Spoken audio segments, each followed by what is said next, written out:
ഒരിക്കലും ഞാൻ മുസ്ലിം വിരോധിയല്ല. മുസ്ലിം നമ്മുടെ സഹോദരന്മാരാണ്. അവരുമായിട്ട് ഒന്നിച്ച് ഒരുപാട് കാലം ഞാൻ സഞ്ചരിച്ചിട്ടുള്ളതാണ്. ഒരുപാട് നല്ല ആളുകളുണ്ട്.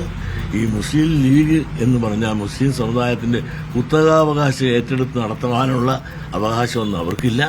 ആ മുസ്ലിം ലീഗിൽ 10-20 ലക്ഷം ഉണ്ടെങ്കിൽ 70 ലക്ഷത്തോളം മെമ്പർമാർ അല്ലെങ്കിൽ അവരുണ്ട്. അതിൽ 20 ലക്ഷത്തോളം മാത്രമേ ലീഗിൽ മെമ്പർമാരുള്ളൂ. അപ്പോഴും 50 ലക്ഷത്തിന് മേലെ ആൾ പുറത്ത് കിടക്കുകയാണ്. അതുകൊണ്ട് ലീഗ് ഇതിൻ്റെതായ സമുദായത്തിൻ്റെതായ കുത്തക അവകാശം ഏറ്റെടുത്തുകൊണ്ട് എന്നെ കുറ്റം പറയാൻ ഇറങ്ങരുതേ എന്നൊരപേക്ഷയും എനിക്ക് ഒറ്റ അപേക്ഷയുള്ളൂ. കേരളത്തിലെ എല്ലാ മുസ്ലിങ്ങളുടെ ഒരു അപേക്ഷ, ഒരിക്കലും ഞാനൊരു മുസ്ലിം വിരോധിയല്ല.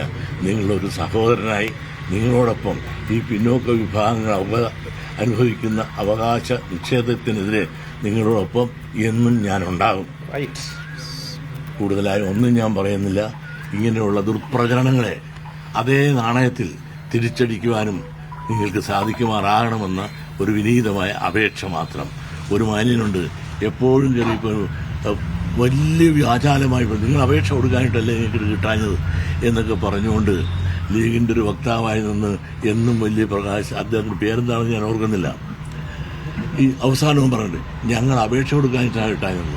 എത്രയോ പ്രാവശ്യം അപേക്ഷ കൊടുത്തു. ഇങ്ങനെ കള്ളപ്രകടനം, കള്ളത്തരം ഇങ്ങനെ നാവിന് നാഴേക്ക് 4 വട്ടം പറഞ്ഞുകൊണ്ട് നേരാക്കുക. ഞങ്ങൾ ഒരു അപേക്ഷ കൊടുക്കണമെങ്കിൽ തന്നെ 4-5 ലക്ഷം രൂപ വേണം. എത്രയോ പ്രാവശ്യം അപേക്ഷ കൊടുത്തിട്ടുണ്ട്. ഇതൊന്നും ഇവർ തന്നിട്ടില്ല. വിദ്യാഭ്യാസ മേഖലയിൽ മലപ്പുറത്ത് അതെ എത്രയോ പ്രാവശ്യം അപേക്ഷിച്ചിരുന്നിട്ടും ഒരു പരിഗണനയോ പരിരക്ഷയോ ഒരു കൂടിയാലോചനയോ ഒന്നും തന്നിട്ടില്ല. ഞങ്ങളെല്ലാം ബായി എന്നും പറഞ്ഞ് ഒന്നിച്ച് കെട്ടിപ്പിടിച്ച് നടന്നാലേ, എന്നിട്ട് എന്ത് തന്നു? ഇതിന്റെ ഞങ്ങളുടെ ദുഃഖമാണ് ഞങ്ങൾ പറഞ്ഞത്, ഞങ്ങളുടെ പ്രയാസമാണ് പറഞ്ഞത്. ആ പ്രയാസങ്ങൾ അവതരിപ്പിക്കുമ്പോൾ അതൊരു വർഗീയ വിദ്വേഷമായി പറഞ്ഞുകൊണ്ട് ഞങ്ങളെ താറടിക്കുകയല്ല വേണ്ടത്.